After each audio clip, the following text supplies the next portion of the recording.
Hi friends, welcome to Pallavi TV.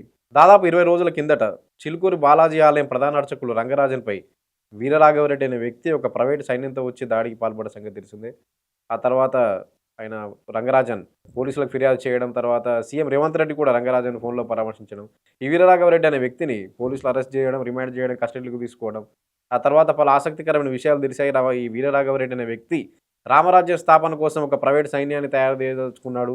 ఇందులో భాగంగా పలు ఆలయాలకు వెళ్లి అందరి మద్దతు కోరుతున్నాడు. వాళ్ళ ఆలయాల అర్చకులను బెదిరించడం ఇలాంటివి చేస్తున్నాడని. అది అందులో భాగంగానే చిలుకూరు ప్రధాన అర్చకుల వద్దకు వచ్చి ఆయన్ని కూడా బెదిరించి దాడికి పాల్పడ్డాడు. అయితే ఈ రామరాజ్యం స్థాపన ఏంటి అసలు? ఇప్పుడు త్రేతాయుగంలో ఉన్నటువంటి రామరాజ్య స్థాపన అంటే ఏంటి? ఇవన్నీ విషయాలు అంటే ఇటువంటి ఇప్పుడు మనకు గతంలో ఒక 6 నెలలుగా జరుగుతున్నటువంటి సంఘటనలు, అఘోరి రావడం గాని, ఆ తర్వాత ఇప్పుడు ఈ వీరరాఘవరెడ్డి, ఇటువంటి ఘటనలన్నిటిపై మనకు వివరంగా చెప్పడానికి మనతో ఉన్నారు ప్రముఖ పండితులు రాఘవేంద్ర సతీష్ కుమార్ శర్మ గారు మనతో ఉన్నారు. నమస్కారం గురుగారు. శుభాశీస్సులమ్మ. మనకు నేను పండితుణ్ణి కాదు, అలా అని పామరుణ్ణి కాదు.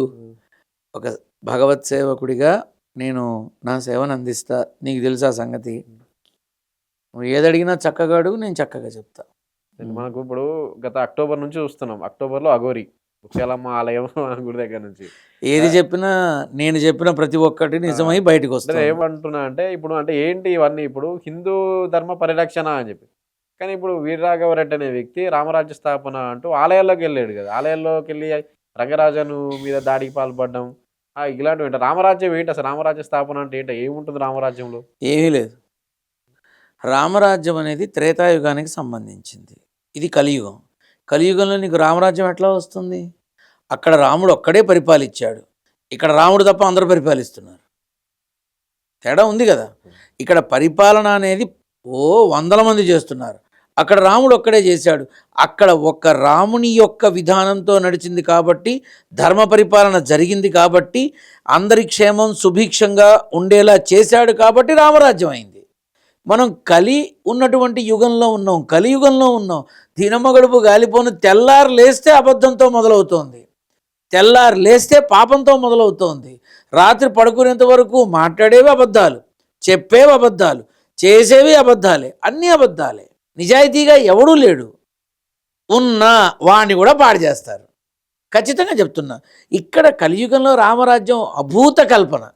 లేదు, ఉండదు, రాదు. ఇది నిజం. రామరాజ్యం అయితే, నిజంగా చెప్తున్నా, రామరాజ్యం అయితే ఇన్ని పార్టీలు ఎందుకు ఉంటాయి? ఈ ఎన్నికల కర్మ ఎందుకు ఉంటుంది? ఇంత ఖర్చులు ఎందుకు జరుగుతాయి?